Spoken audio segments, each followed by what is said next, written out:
লেবাননে বিমান হামলায় বাংলাদেশি প্রবাসী নারীর মৃত্যু।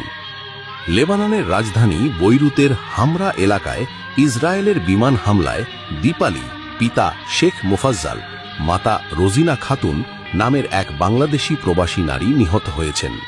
তিনি ফরিদপুর জেলার চর ভদ্রাসন উপজেলার চর সালেপুর গ্রামের বাসিন্দা ছিলেন।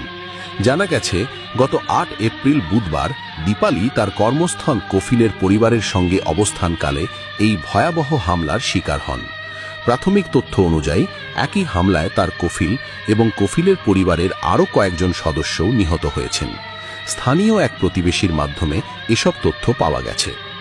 বাংলাদেশ দূতাবাস বৈরুত এক বিবৃতিতে মরহুমা দীপালির মৃত্যুতে গভীর শোক প্রকাশ করেছে এবং তার শোক সন্তপ্ত পরিবারের প্রতি সমবেদনা জানিয়েছে।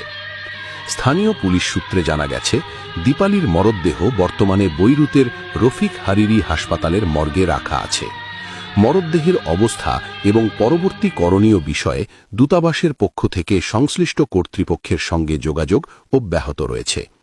উল্লেখ্য, দীপালি একজন প্রবাসী কর্মী হিসেবে লেবাননে কর্মরত ছিলেন।